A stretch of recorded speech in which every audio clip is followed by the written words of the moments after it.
अर्जुन को हमेशा विक्रमगढ़ के बारे में कहानियां सुनने को मिलती थीं। वो गांव जहां उसके पिता पले बढ़े थे, लेकिन उसने कभी उन कहानियों पर ध्यान नहीं दिया। एक ऐसी जगह जो भूतों, आत्माओं और श्राप की कहानियों में बसी थी, ऐसी जगह जिसे उसके पिता ने सालों पहले छोड़ दिया था। बेहतर जिंदगी के लिए शहर चले गए थे, लेकिन अब अपने पिता की अचानक और अनजान मौत के बाद अर्जुन खुद को गाँव के किनारे खड़ा पाता है, सूखे खेतों और पुराने ध्वस्त होते मकानों को देखता हुआ। उसने सब कुछ विरासत में पाया था, अपने पिता का घर, जमीन और व्यापार, लेकिन जो उसने विरासत में नहीं पाया वो था मन की शांति। हवा भारी सी लग रही थी जब वो अपनी पुरानी साइकिल चलाता हुआ विक्रमगढ़ के संकरे धूल भरे रास्तों से गुजर रहा था। गांव लगभग वक्त में जम सा गया था। मकान छोटे थे, एक ही जैसे फटे हुए मिट्टी से बने हुए, और संकरी गलियां जैसे कहीं नहीं जा रही थीं। लेकिन जो चीज उसके दिल को सबसे ज्यादा छू गई थी वो थी हवा में छाई हुई पूरी चुप्पी। न बच्चों की खेलने की आवाज थी, न जानवर इधर उधर घूमते दिखे, न ही गाँव वालों की दिनचर्या वाली बातें सुनाई दी। गाँव बिल्कुल खाली, छोड़ा हुआ और भुतहा लग रहा था। अर्जुन अपनी बचपन की दोस्त प्रिया से मिलने आया था, जो अब गांव के स्कूल में टीचर थी। वो उन गिनती के लोगों में थी जो अब भी यहाँ थे, अपने लोगों के प्रति फर्ज और प्यार के कारण यहाँ रही। जैसे ही उसने अर्जुन को देखा, उसके चेहरे पर एक हल्का सा मुस्कान आई, लेकिन उसकी आंखों में एक गहरा बेचैनी थी। उन्होंने कुछ शिष्टाचार की बातें की और प्रिया ने उसे चाय के लिए अपने सादा घर बुलाया। उसके सामने बैठे अर्जुन से रहा नहीं गया और उसने पूछ ही लिया, प्रिया, कुछ तो है यहाँ जो अजीब लग रहा है, तुम्हें भी लगता नहीं? प्रिया एक पल के लिए रुकी, अपने कप के किनारे को हल्की सी उंगलियों से छूते हुए। अर्जुन, ये सब पुरानी बातें हैं, तुम समझ नहीं पाओगे। हम सब ये बात करते हैं, लेकिन कोई ज्यादा कुछ कहने को रेडी नहीं होता। तुमने सुना है गंगाबाई के बारे में? अर्जुन ने माथा सिकोड़ दिया। उसने उसका नाम पहले सुना था।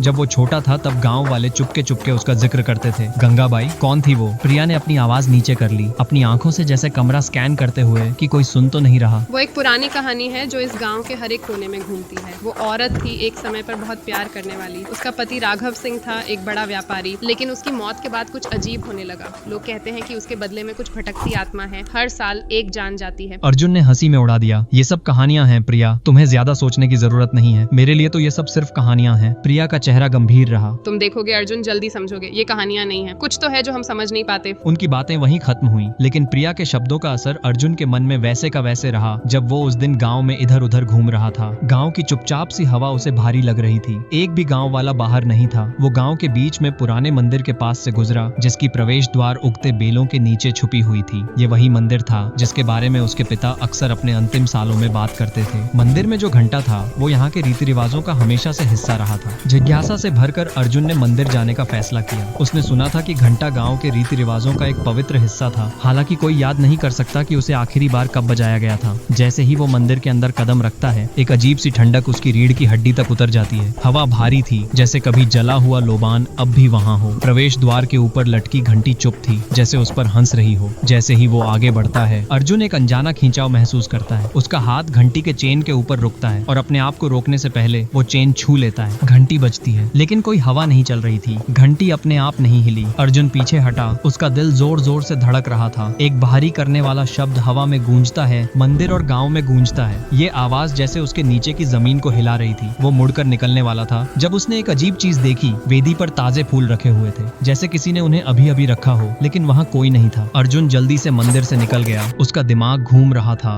वो इस अजीब एहसास से छुटकारा नहीं पा रहा था, लेकिन उसने इसे अपनी कल्पना कहकर टाल दिया। लेकिन उस रात चीजें और भी भयानक होती गईं। जैसे ही वो अपने बिस्तर में लेटा, गांव की चुपचाप सी शांति लगभग दबाने वाली लगने लगी। वो फिर से घंटी की हल्के बजने की आवाज सुनता है। हालांकि वो जानता है कि वो वही घंटी नहीं हो सकती। ये एक दूर की गूंज जैसा लगता है, लेकिन एक ऐसी गूंज जो सिर्फ उसे सुनाई देती है। अचानक उसके कमरे का दरवाजा आहिस्ता से खुलता है। अर्जुन उठता है। उसका दिल जोर जोर से धड़क रहा था। दरवाजे पर राघव था, गांव का चौकीदार। उसका चेहरा सफेद था, आंखों में डर। तुमने जो किया अर्जुन, ये तुम्हारे लिए अच्छा नहीं होगा। अर्जुन घबराहट और उलझन में पूछता है, क्या हो गया है? तुम क्या कह रहे हो? राघव का चेहरा और भी अंधेरा हो गया। ये घंटी, तुमने उसे छू लिया था। तुमने जाने अनजाने में गंगाबाई की आत्मा को जगा दिया। हर साल एक इंसान की जान जाती है। तुम्हारे ऊपर वह बदलाव आ चुका है। अर्जुन ने अपना सिर हिलाया। विश्वास करना मुश्किल हो गया। ये सब कुछ पुरानी बातें हैं राघव, मैं कुछ नहीं मान सकता। मेरे लिए सब कुछ सामान्य है। तुम्हें समझना होगा अर्जुन, अगर तुमने ये बदलाव नहीं रोका तो तुम भी इस श्राप का शिकार बन जाओगे। तुम्हें ये घंटी बंद करनी होगी, वरना। लेकिन उससे पहले कि वो बात पूरी करता,